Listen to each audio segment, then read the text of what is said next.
আচ্ছা, আজকে আমরা করবো স্টোকস ল। স্টোকস ল কি বলেছে? According to Stokes law, the force that retards the moving sphere in the fluid is directly proportional to the velocity of the sphere, radius of the sphere, and viscosity of the fluid. মানে ধর একটা fluid এদিকে move করছে, এদিকে ধর velocity হলো V, আর তার উপর একটা ফোর্স ভিসকাস মিডিয়ামের জন্য অপোজিট সাইডে করবে, যেটা হচ্ছে এফ। এই যে ফোর্সটা রয়েছে, এই যে আমার ড্র্যাগ ফোর্সটা রয়েছে, এটা কার কার সাথে প্রপোর্শনাল?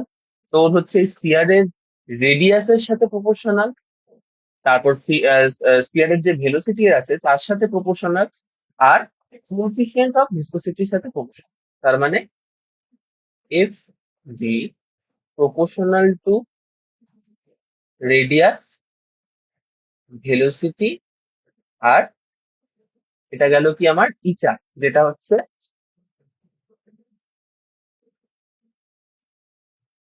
হচ্ছে আমার ভিসকোসিটি কোএফিসিয়েন্ট। তার মানে এই প্রপোর্শনাল সাইনটাকে যদি উঠিয়ে দিই, আমার একটা কনস্ট্যান্ট আসবে কে ইটা আর ভি।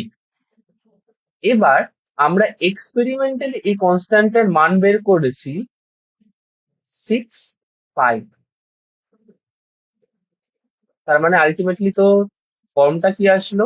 এফ ডি অর্থাৎ drag force equals to 6 pi, viscosity coefficient eta, radius of the sphere, আর ভেলোসিটি অফ দ্য স্পিয়ার। এটাই হচ্ছে স্টোকস ল। আমি তাও একবার পাশে লিখে দিচ্ছি টার্মগুলো। এফ ডি যেটা আছে সেটা হচ্ছে আমার ড্র্যাগ ফোর্স, আর যেটা আছে সেটা হচ্ছে আমার radius of the sphere, V যেটা আছে সেটা হচ্ছে আমার ভেলোসিটি অফ স্পিয়ার, ইটা যেটা আছে সেটা হচ্ছে কি, সেটা হচ্ছে আমার coefficient of viscosity, coefficient of viscosity, coefficient of viscosity. আরেকবার বলছি স্টোকস লটা, তাও আমি।